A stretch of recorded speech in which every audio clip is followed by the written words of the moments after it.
Hello, everyone, and welcome to this, the sixth episode of the Rural Condition, being produced for the Architecture Foundation as part of their 100-day studio. I am Niall Maxwell from Rural Office for Architecture down here in Wales, and this is billed really as the last of 6 episodes where we've been looking at the rural condition, the pitfalls and pleasures of practice beyond the metropolis, and having conversations with like-minded practitioners and fellow architects who are exploring work beyond the city, but also finding different means of practice and teaching and development within the rural landscape.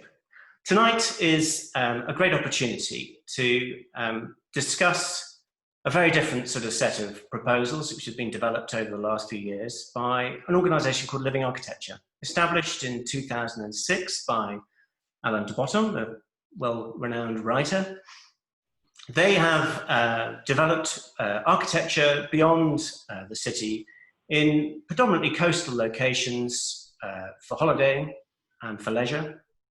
But in the early days, they started off in London with A Room for London by David Conn and Fiona Banner, before commissioning Nord, Alan Pert, down in Dungeness with the Shingle House, and then MVRDV with the Balancing Barn on the Suffolk coastline, before moving further towards Thorpeness and the coast with, I can never say it, Yarmount Vegsnius, and Mole Architecture, of course, being involved with this project. Then moving to maybe a more household name in the UK market with Michael and Paddy Hopkins up in North Norfolk coastline. And then Charles Holland and Grayson Perry delivering A House for Essex, a most remarkable project, which really started to shift, I think, the emphasis within the portfolio of houses that Alan was developing. And this has really been concluded by 2 further projects. One near us in Wales by John Pawson, called Lifehouse, and a further project, of course, in Dorset by the very famous, globally famous Peter Zumthor, The Secular Retreat. Now, of course, tonight was billed as an opportunity to have a tour with Mark Robinson, Director of Living Architecture from the Lifehouse in Wales, but unfortunately, dear Mark couldn't join us from there because he's got a very poorly dog at home. So he's stayed put, and instead of us enjoying this monastic existence, this ascetic interior that John designed with his team, which I visited last summer actually. In fact, I visited to meet Jonathan Hendry, who is holidaying there. If you can remember, Jonathan was in episode 1 with Mary Arnold Foster. We lost the cricket ball on the roof at one stage. Instead, we are joining Mark in Dungeness, where he lives, somewhere within the shingle, within the desert, the modern desert. I don't know whether we've managed to actually get him onto the Zoom call, but we're also joined tonight by Charles Holland, which is great news, and of course Meredith Bowles from Mole Architects, who delivered both the MVRDV Balancing Barn, the Dune House on the Thorpeness coastline, and more recently, Peter Zumthor's Secular Retreat. Welcome to those of you who have managed to get in. Is that you, Meredith? Yes, I'm here at the top. Great. And where do we find you tonight, Meredith? I'm out in my house, same as the rest of us, out in the Cambridgeshire Fens. So back in the flatlands. How far are you from Jonathan Hendry then? Because he's up the coast from you, isn't he? It's up the coast, but there's the wash in between us. So it takes a good 2 or 3 hours to navigate the route around the wash to get there. He's in Lincolnshire, I'm in Cambridgeshire. Okay, so you're not competing territories. That's important. And Charles, whereabouts are you? You're further down the coastline, aren't you? In Kent, is that right? Yeah, I am. I'm actually I'm in Dover at the moment in my office in the middle of Dover. But you live in Deal, is that right? I do, which is sort of 5 miles back the other way, 5 miles up towards Meredith, so not very far, but a bit further up the coast. So yeah, this is my neck of the woods. And Woods is the right metaphor here. Exactly the right metaphor. Meredith, if I could start with you, I don't think we've got Mark yet, have we, Rosie? I'm here. Have, yeah. Oh, you are here. Good. We Yeah. couldn't see you on the screen. Really, Well done, you finally got in. yeah. Fantastic. Whereabouts in Dungeness are you? Well, I could see the lighthouse that you were just showing the picture of, but I'm, for those of you who might know it, I'm about 3 doors down from Prospect Cottage, Jarman's old place. So I'm on that sort of long strip as you come into Dungeness, with the sea on one side and the marshes on the other side. And the train line going past your... And the train line is at the back of me as we speak. That's great. I haven't been down there since, I think it was about 1995 when I did a student project. Right. In the days when the sound mirrors were in the middle of a quarry. So, yeah. No, well, it's a little bit different now, especially with all the architectural interventions over the last few years. So maybe we could start with Shingle House, because it was one of the very first sort of architectural propositions there. I mean, when you moved down there, how many other sort of architects or houses designed by architects have been developed along the shingle? Pretty much just the rubber house by Simon Condor. I think when I moved here, 15 odd years ago, there was a second one by Simon about to be under development, and that was about it really. So yeah, the rubber house was the one that we all sort of bow to as the first almost. And pretty much shingle, the Shingle House has been there now 10 years, so we probably started 13 years ago on that kind of thing. So obviously this venture started back in 2006. Maybe it would help if, I mean, obviously on the website you describe the vision really to enhance the appreciation of modern architecture, sort of an education tool as much as any form of promotion. You got involved right at the beginning, and that was because obviously you knew Alan and you knew each other through your work at the Serpentine. Is that right? Kind of, yeah. I mean, Alan sort of approached me based on my work at the Serpentine. So he'd set up living architecture and was looking for somebody to head it up, basically take it forward. So they approached me, and ironically, I think probably the one thing I would say is why I got the job was because I mentioned that I lived in Dungeness, which was kind of one of his favourite places. And so he said, well, I want to build there, Mark. That was the kind of, that's one place I want to build. So you have the job, let me in, kind of get me in there kind of thing. So that was how that sort of came about. And generally, we, because of my contacts down here and living down here and being down here a lot of the time, properties don't always come up on the market. So it was a case of really waiting for something to what was called Pearl Cottage.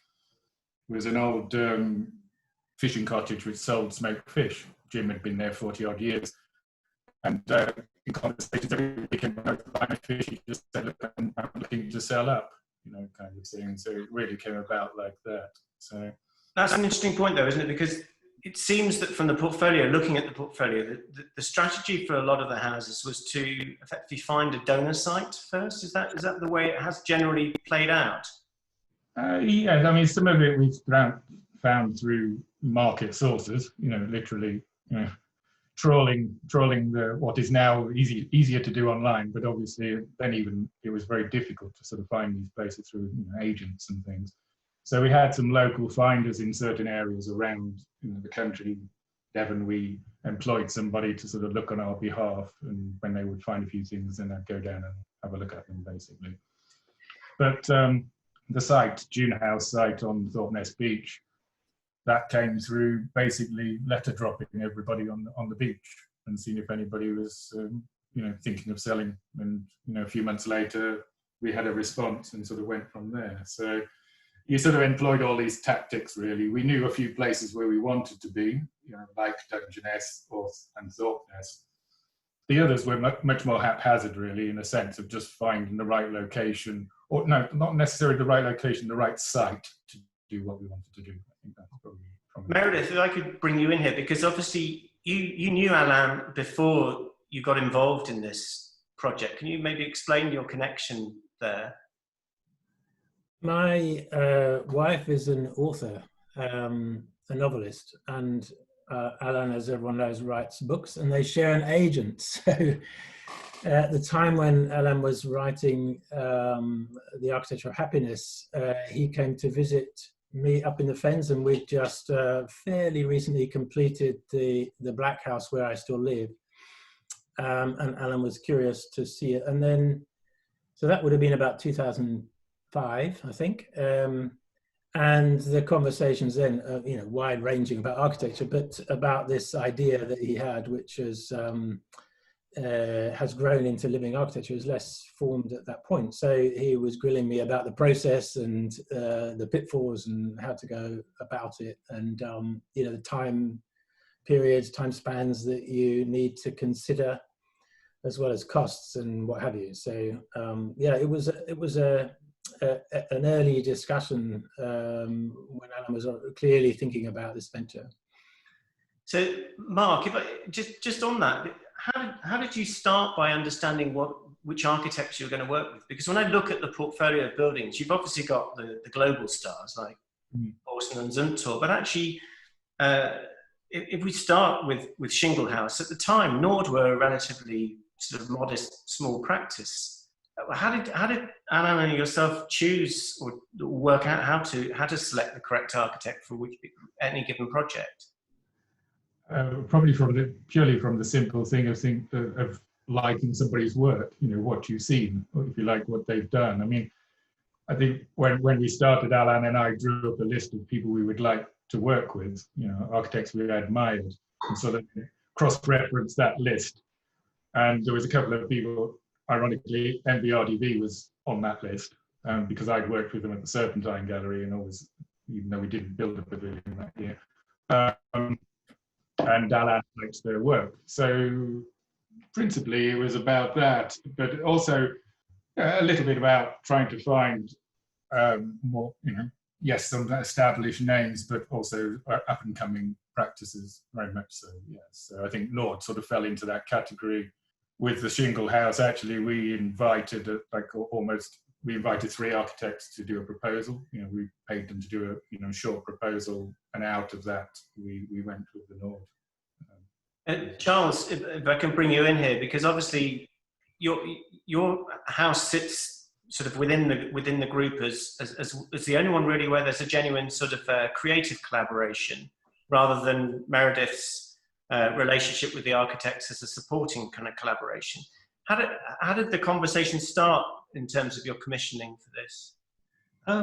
It was, in one sense, it was quite convoluted. I think we had already had at FAT, we'd had some initial conversations with Alain about looking for a site for a living architecture house.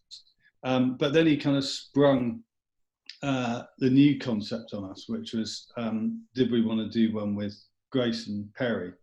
So I think Meredith already mentioned the book Architecture of Happiness, and Alain, I think, was at least started a subsequent book, Religion for Atheists.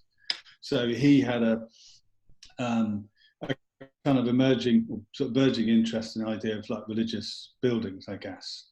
And then Grayson had designed a kind of very small sort of chapel of some kind, like a kind of little temple. And I think they were both really interested in the idea of a sort of secular chapel. So then the conversation then moved on, and Alain said, did we want to work with Grace and design something that might be a house and a chapel combined that would be based in Essex? Which is a dream brief for anyone. And at the time, did you know Grayson Perry, or were you connected? No, we hadn't met. We got introduced on a slightly embarrassing sort of play date, where Mark and Alain and Grayson came around to the FAT studio with some sandwiches and suggested that we might get on. We sort of looked at each other warily for a little while, and then we bonded over a book of the wooden architecture of Russia, which was a good starting point. But I mean, Grayson had a whole load of stuff which was about the kind of content, but not in any way the sort of precise as the sort of final content that came. But he had ideas about chapels and Essexness. And then I guess then what we did, we had a conversation about a house and a chapel. And we had a site at that point. So going back to that idea of looking for sites, I think we sat down to design it when we'd found the site, and the site had an incredible bearing on the sort of design of the object and the development of the story behind it. I seem to remember though at the time from following the architectural press that it wasn't the easiest of planning journeys for that one particularly. Mark, do you find, obviously once you've managed to nail the site, that's really the easy part compared to some of the journeys getting through planning? I mean, weirdly, out of all the houses, the only one that was actually rejected was House for Essex in the first time round. And Charles and I took a decision whether to take the rejection or withdraw. And we decided to take the rejection mainly so we had something to argue against, because basically then the planning officer had to tell you why it wasn't appropriate, if you like. So, Charles and I did, and so then it became very much a kind of charm offensive. It was very much about, as much as we had sort of consulted with a lot of the locals, Charles will remember, we then went out on sort of full mode with Grayson and everything to engage them very much more directly and involve them in the process, which was basically what the planning officer was looking for. They just sort of said, look, we just need a bit more support locally. We love it. We want you to do it, but you have to convince them. The rest of it, I think with the other houses, yes, it was very much a learning process for myself, but I guess I've always come back to the fact that you sit down with a planning officer as early as possible. You get them in the room, you get them enthused about it. Ideally, you get this, you get them involved, you get them supporting it. And on that sort of basis, you're having that working relationship with them as well. And of course, they're going to go, well, we want you to do this, and we go, well, no, we want it to be like this. But at least they feel like they're part of it. And Meredith will remember very much so. And of course, we've been to a number of planning committee meetings where we've had to stand up and do our few minutes. But on the whole, we got them through on that sort of basis by just really addressing them and convincing people that what we were doing was not particularly frivolous, but also, it was serious architecture, but also within context.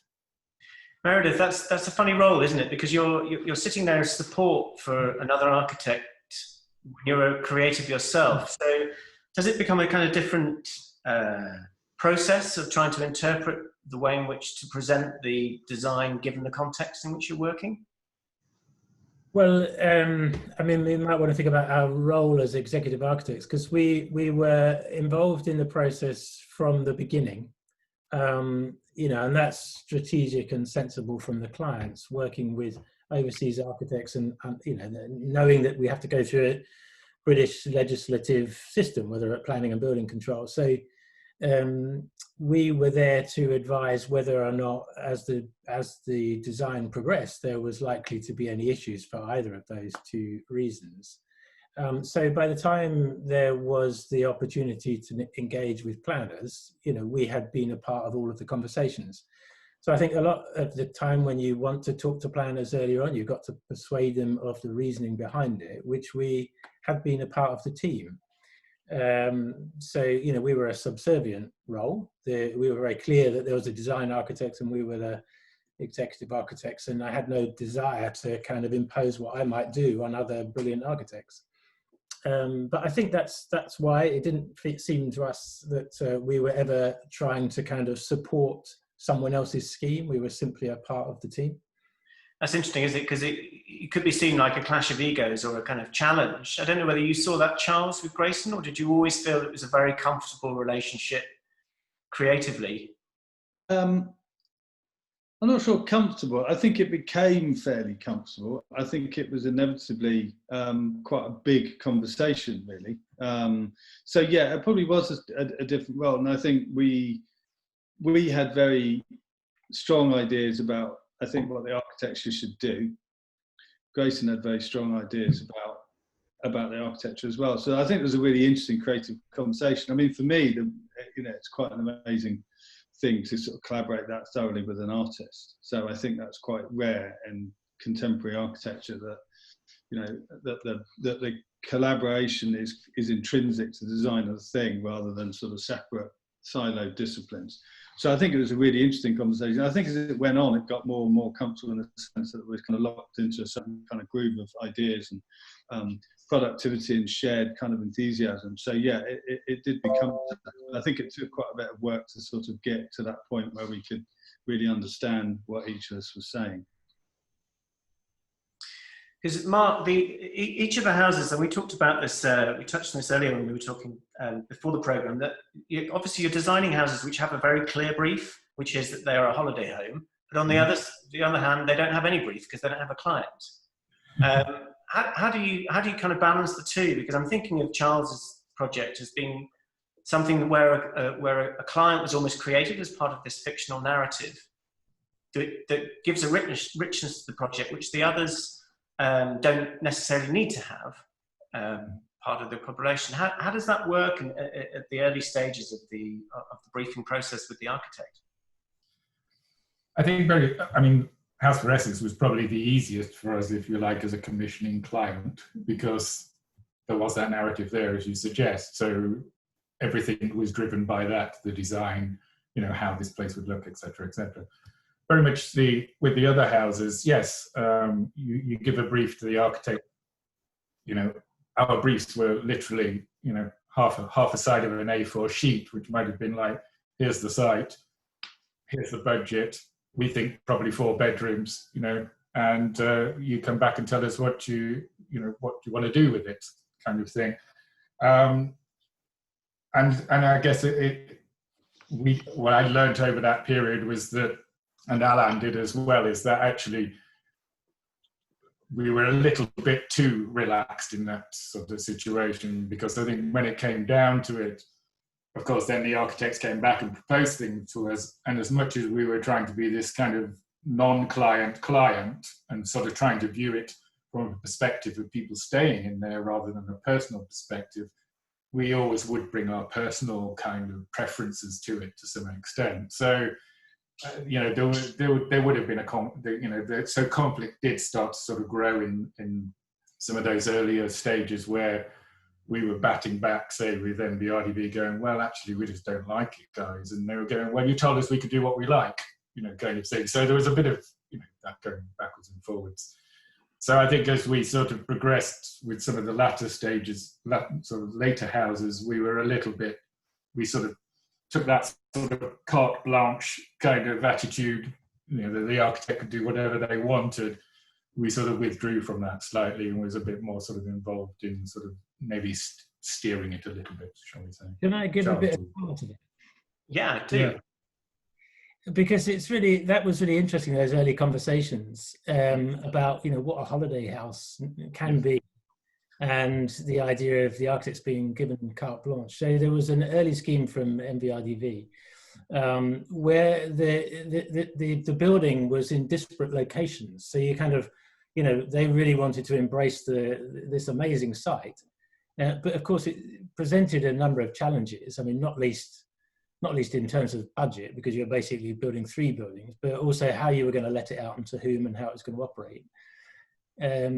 So that was one. And the other one that I thought was fantastic as a kind of notion in the Dune House is that Jarmon Vigsnes liked the idea of going up into each individual bedroom up a ladder, which is like brilliantly romantic, but of course introduces a whole host of things that, as someone looking to do a letting business on holiday homes, is complicated. Charles, did you have a similar experience? Because I'm just thinking, obviously, Grayson Perry's not an architect; he's not having to go through these pragmatic processes. Did you find during the collaboration that you were having to rein in some of the ideas and trying to control them within the vessel? Well, I mean, just going back to the brief, we did actually get a half-page brief, I think, from Mark. It might be in our sort of appointment documents. I might get it out and compare it to what we did, so that 2-bedroom cottage in countryside. Obviously, we fully delivered on that. Well, it's interesting. I mean, it's been quite a while since, Grace and I talked about it together in public, but we did do something about 5 months ago at the Building Centre.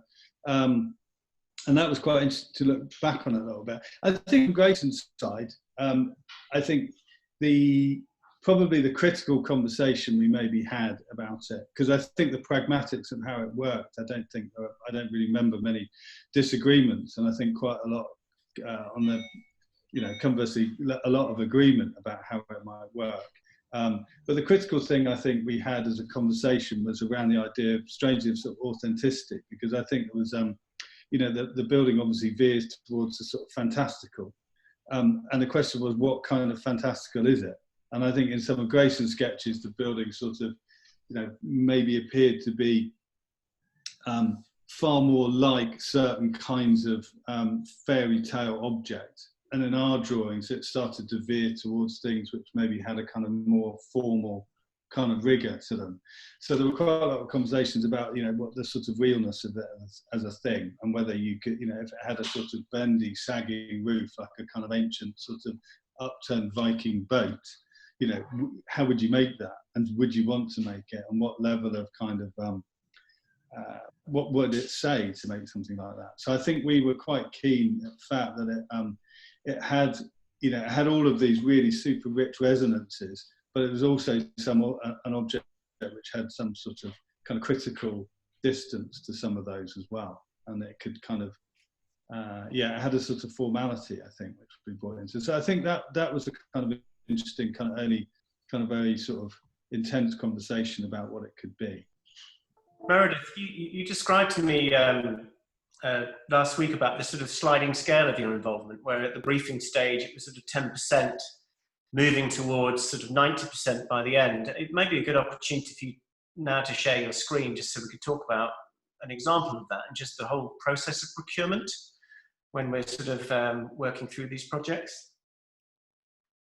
Yeah, I mean, I've just got a couple of pictures of each of the projects, and we talked about just going through one of them. I mean, you'll all be familiar with the balancing barn, so I thought it might just be interesting to think about the nature of it before it got to this stage. So that's obviously the 38-meter building that's half on the land and half off the land, and the brief that the half-page brief that Mark described earlier. The 4 bedrooms are on the left there with ensuite bathrooms, and at one end is one half of the living on the land, and on the other half is the other half of the living, which is suspended above it. So in terms of procurement, of course, we're part of a team, and Jane Wernick was a really integral part of the team in all of the 3 projects that we worked on. The engineering, I mean, if one thing that characterizes the 3 buildings that we worked on is a certain engineering challenge for a 4-bedroom house. So that as a kind of Virendale truss that is suspended and has a counterweight on the rear side was, all of the aspects of how you build it were centered around that issue. That's it halfway through. So in terms of our role, which was, I think it is very simple to think of it in terms of our professional appointment, which it was, we were paid 10% of the fees. We agreed an overall fee, and then 90% was paid to MVRDV at the beginning and 10% to us, and then at various stages that changed. So in the middle of the stage, when we were doing stage 4 construction drawings, it was 50-50. And then by the end, it was the opposite way around, where it's 90% mold, dealing with the on-site contractors and so on. But by the same token, MVRDV still were very much in touch with the project, and we would make sure that all decisions that had any design implications were run past them. I think that was the last one on that. Because what's interesting about that, Mark, is that obviously from your perspective, you came from the Serpentine, where you were delivering pavilions. Mhm. Those pavilions are kind of there for a few months and then gone, and they have a certain, they have their own tension or stress involving delivering something very quickly for a huge number of people to be using in a short period of time. Here you're dealing with almost the antidote to that, aren't you? You've got this long-term commitment to a building, which takes forever to build, but is also, really has to be well thought through in terms of its technical resolution, but also its weathering and maintenance and use. How did you go about thinking about that as an organisation from a procurement perspective? I mean, I think I probably should offer full credit to Meredith here, really, because we didn't know anything. I'd basically thrown up a few pavilions in the garden of the Serpentine Gallery. I knew nothing of stage this, stage that, procurement this, procurement that, or even contracts. And basically, Serpentine pavilions were thrown together, in an afternoon, almost, with people sitting around a table looking at a concept drawing that the architect had brought along, and talking to people and going, well, how are we going to build this, guys? So that total sort of involvement of a team almost from day one was very much the sort of model of the Serpentine Galleries. I guess over the years of making the houses for living architecture, if there's one thing I feel that maybe I brought to the table was probably more of that flexibility that I'd learnt from doing the pavilion. So I didn't come from a contractual background. I didn't come from an architectural background at all. So yes, of course, I had to learn that it was going to take a lot. It's going to take a lot longer, a lot slower. We had to go through all the hoops and et cetera, et cetera. But I think it's sort of looking back now in hindsight, what I took from those early working methods with the Serpentine Pavilion, I always try to apply to how we worked as a team on site when we were on site with contractors. So that, and part of that, and I go back to that, is bringing a contractor in very early, as early as you possibly can, even if I've chosen that contractor based on what I feel that they will bring to the project rather than necessarily the price, because I know we're obviously all price driven, we have to be. But when doing these projects, and and Charles will remember very much with the House for Essex, we just had to find the right people that we trusted. They had to trust us as well, that we kind of knew what we were doing and that we were going to be open to a kind of almost budgetary kind of thing, that we weren't going to force them down a tender route, say you're going to do something that you've never done before for X amount of money.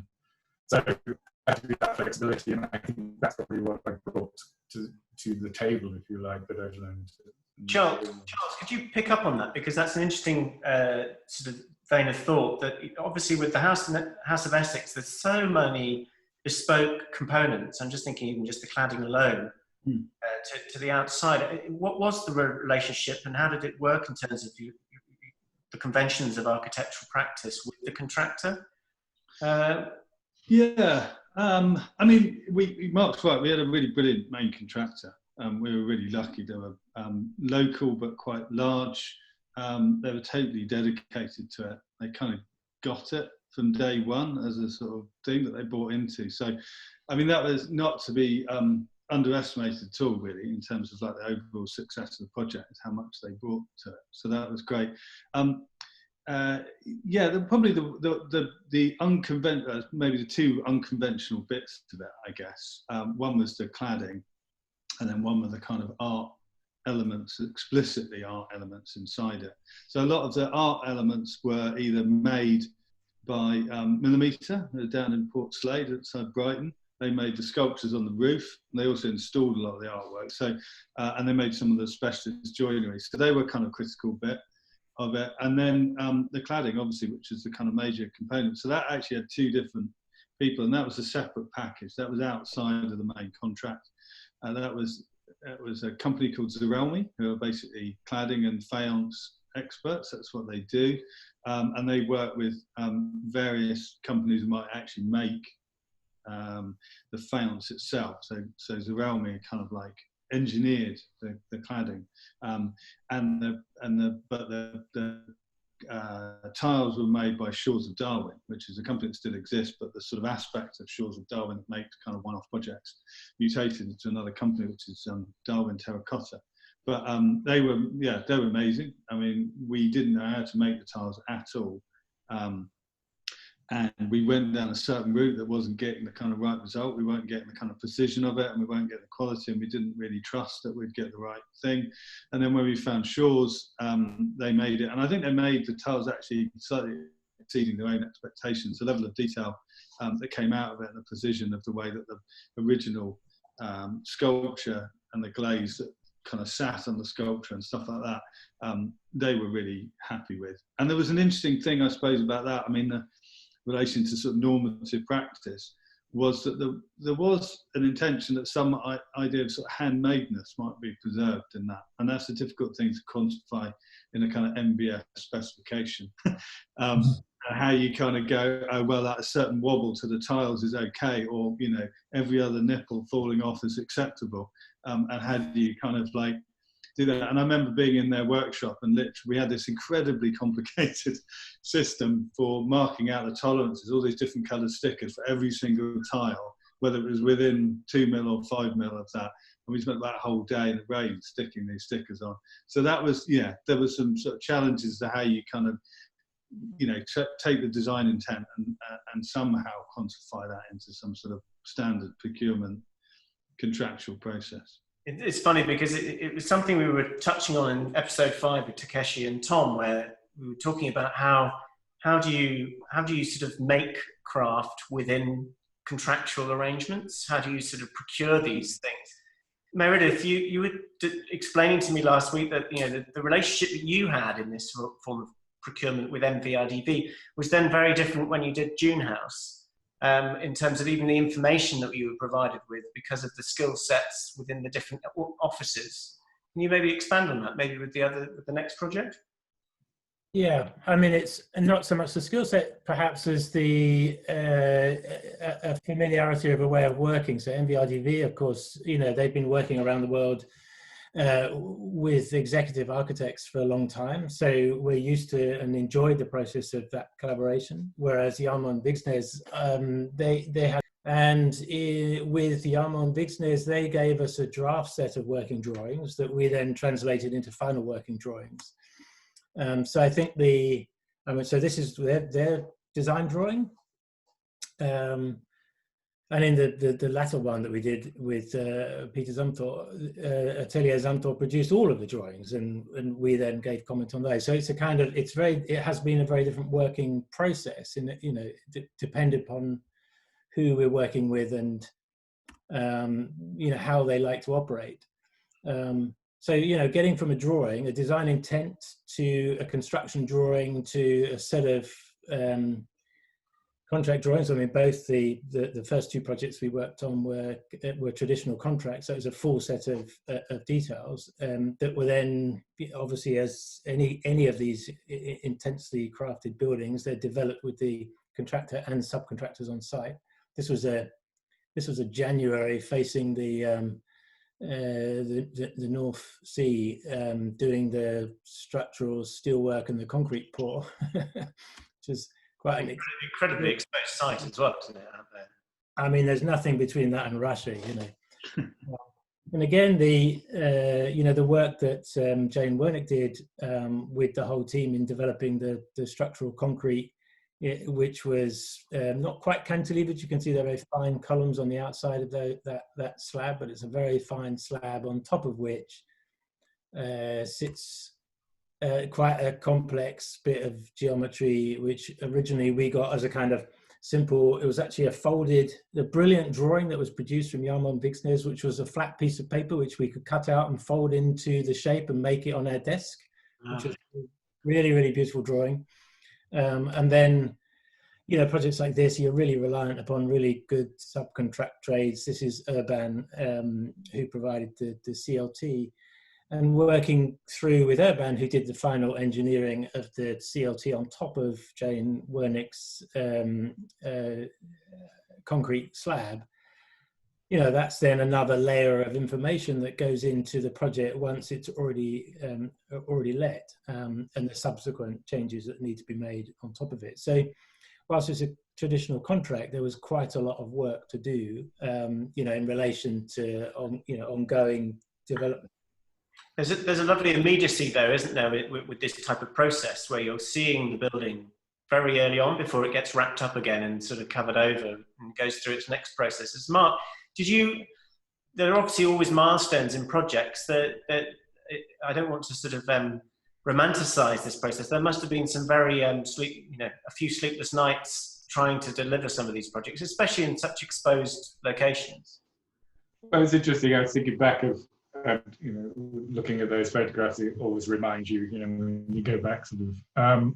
I mean, one thing actually that we learned, or I learned, if you like, going along the road of building some of these buildings, was that actually it was almost a false economy to try and build them totally exposed.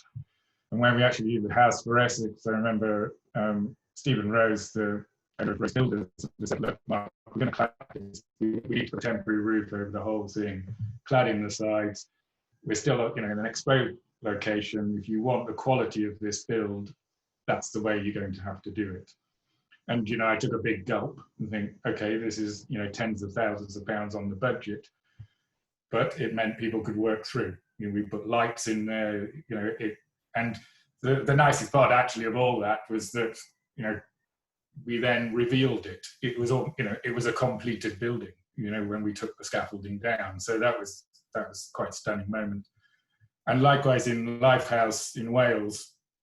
The contractor just said to me, "There's no way I'm going to build this building on this hill in this exposed location without," and he went out, got farm marquees and just covered the whole site in this incredibly enormous marquee. And they built under that for, months and months and months. And we would have added, 6 months, 8 months to the contract if we tried to do it in fair weather conditions. I think it's an interesting. Sorry, go on. No. I was going to say, I think it's an interesting point though, because it's a very difficult thing to sell to a client. The idea that they need to spend tens of thousands of pounds on temporary protection. It's a difficult thing to value, but actually, I mean, I'm thinking, Charles, in terms of effectively you're building an artwork. If you look at the cladding package and the work that Millimeters would have been installing, you just can't do that in any kind of inclement weather, especially if you're in the wrong season. No. I mean, Mark's right. It was a suggestion that came from Rose, and it was the right one. We were cladding that building for quite a long time. The roof was incredibly complicated. All those kind of curved dormers and stuff, and so the roofers were up there for ages. We spent a lot of time cooling all over that roof, and it was a very exposed location. It's on the kind of side of a big valley on the edge of an estuary. It's pretty windy. So and I guess they're all exposed. Although I must say, having been to the secular retreat, I felt quite relieved by the access arrangements to our site in comparison. That's maybe that's the perfect time to bring in the images of the secular retreat, because it seems from all the conversations we've had to date before we came onto the programme that's maybe been the bête noire of the portfolio, Mark. Is that a fair comment? It's been the biggest challenge for you, I think. Well, yes. I mean, just on the dates, I bought the site in the first year that we started operating Living Architecture, and we completed it 10 years later, kind of thing. So this house ran through all the other projects. This was always going on in the background to all the other projects. So yes. I was going to say, I came to see you, I think it was about 18 months ago, when you were on site with this, and you were on your hands and knees finishing some grouting, and I kind of knew at that point that it was clearly it had been a bit of a test for you. But Meredith, what was your actual role? Because this is a very different procurement. You're working with probably one of the most recognised global architects. Sometimes their studios are often not what you perceive them to be. What was it like working with them? Well, like many other architects, I I was a big I'm a big Zumthor fan, and I travelled around and I'd seen all these buildings. I'd met him 5 years before, and I went to see the studio that he was constructing next to his house, and I was there with a friend, and we really wanted to see it. And Peter Zumthor came out. It was a weekend, and we just said, "Oh, we're architects, and we've come to see." And he just said, "It's private." So that was the first time I met him. So when I went back, I was being interviewed as the architect to assist him build this house. He said, "Why would I want you to be my architect?" And I was put on the spot and had to explain why I would not change a thing and do exactly what he had in his mind. So it was a different kind of role. And Zumthor's office produced all of the drawings, and we were there to really to assist and make sure that it could be built. So there was, again, working early on, there was some legislative issues with early plans in terms of, future building regs, that sensible to get those ironed out earlier on.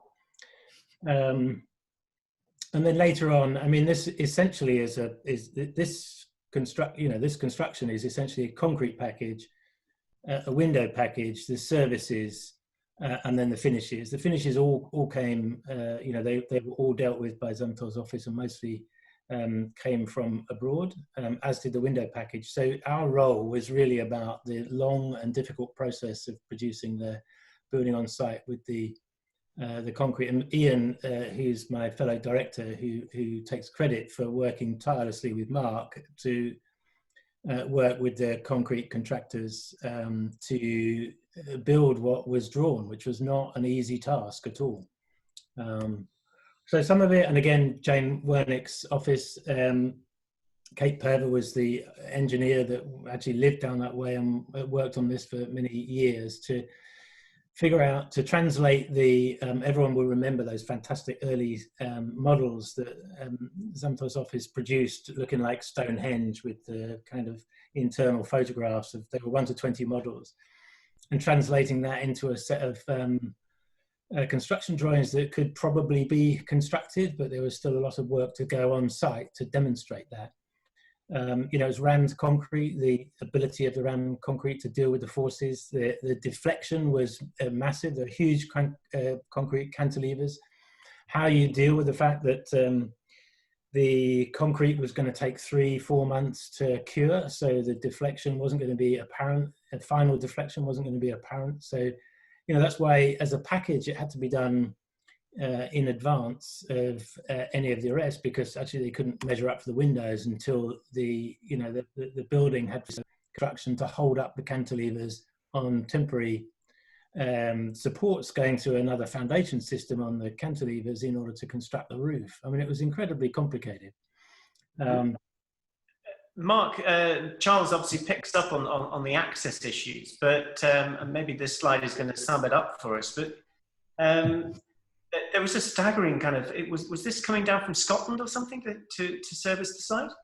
Yes, we obviously talked for months, if not years, about how we could produce enough concrete locally and get it to site, in the quantities we need in the time. And because of the remoteness of the site, even the local suppliers could not, provide enough trucks on the road to pour those roofs. So inevitably it came down to bringing a batching plant on site. This one happened to come all the way from Scotland to Devon on 2 or 3 Arctic lorries, and caused a little bit of chaos on the roads, as you can imagine, sort of getting from the motorway to the site, which is not, that happened with the glass and many other things as well. But this one was the one that shocked me when I sort of arrived on site to see those that kit on the back of a lorry, thinking, how on earth did that get here? And I was just completely crazy, frankly. Is this just pure hubris almost to sort of try and create something like this in this location? But it was always a constant, I think, with this project, because it's been for so many years. If all those problems with were sort of perceived at the beginning. We just go, okay, we're not doing this. But somehow, you know, they came along as part of that process, and you thought, okay, we'll get over that hurdle, we'll solve that problem. And then the next bit comes along, you know, a few months later, and you think, oh, okay, we've got to solve that problem. So I think that's, it's common with tricky projects, that I think, you know, a client to me some years back said, if I'd known what this was going to be like, I would have never started it. And I think that's part of life, though, isn't it? When you're doing something that's explicitly creative and maybe groundbreaking, that it becomes unknown territory. Maybe not to Zumthor's standards, which seem incredible. Meredith, tell me about the glass. What was the issue with the glass package? Because obviously that was coming in from Austria, was it, or Germany? Well, not so much the issue, but it was Austrian, Mark? I think it was Austria. Germany. Yeah, it was Germany. Yeah. It was, you know, in some senses, an incredibly simple design, you know, in terms of the way in which it was built. The sophistication in some ways was how it was going to be installed in a roof that you knew was going to move, especially, you know, the edges were cantilevered out and there was a deflection. So there's a live deflection and a deflection or a settlement or during curing.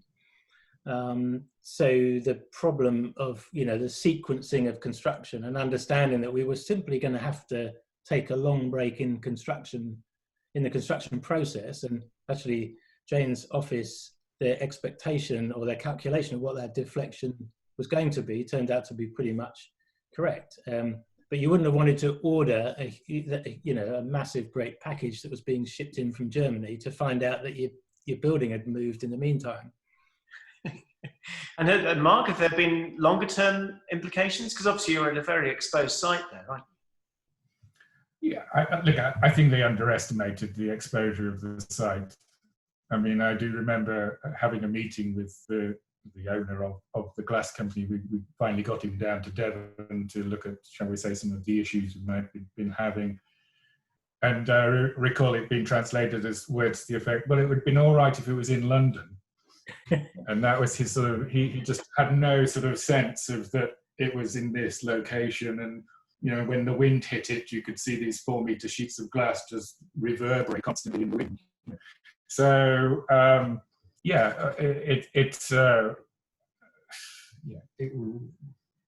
what can I say, really? They should have realised it was going to be, you know, we didn't move the site halfway through the contract, put it that way. So it was kind of an underestimate. Sorry?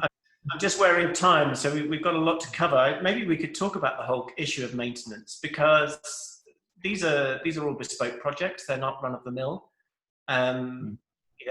They are being used by people for holidays. So you immediately have a different relationship with that building because it's not your primary residence, it's not your home. And there's both maybe a lack of familiarity with the spaces, but also, how can I put it, a certain abuse that comes from staying in a holiday home that might not be tolerated in your own home. How has that played out over the years with the projects? Did you expect that, or was this something that came as a shock?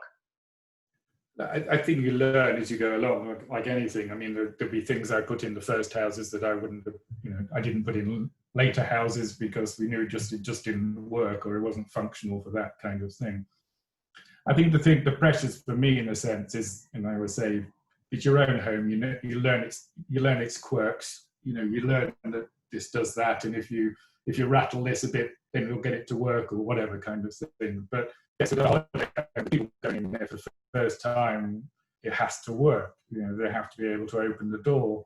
You know, one of the issues we had at Devon was people couldn't work out how to open the door because Peter had designed a latch that nobody could fathom was actually a door handle. So you have that sort of thing that was, you know, an ongoing battle. We have now put handles on the doors, ironically. So, but from a maintenance perspective, I mean, we're building houses in a context of, we obviously want to be as sustainable as possible. We're putting in ground source heat pumps and all these kind of things that they become incredibly complicated buildings to operate in that sense. And so you're reliant on a huge backup team to be able to service those things and go out and repair them in emergencies and that kind of thing. And I'm afraid in this country, as much as we have ground source heat pumps, etc., we don't have the people with the knowledge probably in those locations to then, service them or be familiar with them. So it's always been an ongoing problem for me, I have to say. And yes, their holiday homes, people will not treat them particularly like they might treat their own homes, and you accept that as part and parcel of it. But we did set out that we wouldn't cheapen the homes just for the sake of protecting, the furniture or whatever it might be.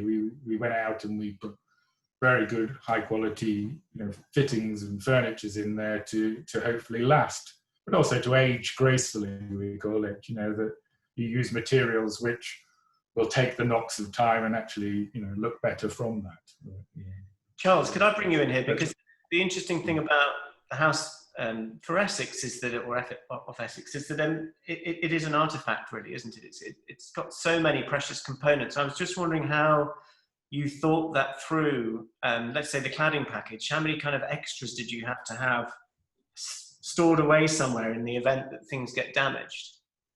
There are a few. I'm not quite sure how many actually, but yeah, I mean, it's a strange. I mean, staying there in that house, it is quite a kind of nerve-wracking process to be surrounded by fragile artworks. And I remember staying there once before the artworks went in and once when they were in, and definitely being quite conscious of that. I mean, I think the house itself is quite, and Mark might correct me, but I mean, I'm sure things go wrong, but it's quite robust as a house. And I think one of the things about the way that the kind of choices of the architecture, the sort of details in it, is everything's quite kind of, we used to describe it as fairly analog. So, a door, we didn't have any problems finding the door handles in House for Essex. They're really massive brass door handles. The light switches are sort of Bakelite light switches that are kind of in a really obvious place. So there isn't the language of that building, and the choice of objects in it is very unslick. Everything is very familiar in a sense. The taps are really obvious. Tap, there's nothing high tech about a lot of it. So in that sense, it's quite basic. We had similar problems with the doors. This is just something about contemporary doors where no one knows how they work. They have multi-point locking. It takes everyone about sort of 3 hours to break in, by which time the Ocado delivery is backed up right down the driveway. So there are those things. And as Mark says, it is really different. You go in, you get a full briefing from, someone before you go and stay in a house, and you still can't remember any of it when you walk in and go, oh my God, how does the oven work? So they do have to take a bit of a battering in that sense, of people pressing every button before they find the one that works. The house, as you say, has that added layer of having some, very beautiful bits of art in it, which are very clearly sort of sitting there on something, on a plinth or next to where you are. And it's a very particular kind of experience because of that, I think, when you're there. Meredith, Mark was saying to me earlier that his real curse is glazing. You were mentioning to me last week about the Dune house and the issues of the sand and the coastal condition and the impact that has on the similar types of comments that Charles has just been making about use. Yeah, I mean, I think a minimalistic aesthetic is tricky. It's tricky when you're dealing with things you're not expecting. So, sand in the locks and in the tracks, right in front of the beach, was a problem on those, the sliding door systems and locking systems. So I think that is something as an architect you learn from difficulties that you've had and try and figure something that's more robust. But it's a problem with those kind of systems. I mean, also I think that it seems to me that the more you pay for a glazing system, the worse your problems are in a way. You've got incredibly fine lines, which means that the kind of simple mechanisms that are in traditional door sets are missing. And add to that the exposure rates or the wind loads that you're applying in certain conditions. I think both the secular retreat and the Dune House must be incredible. Mark, you said earlier that you sort of commissioned a series of essays, I think, to go with each of the houses.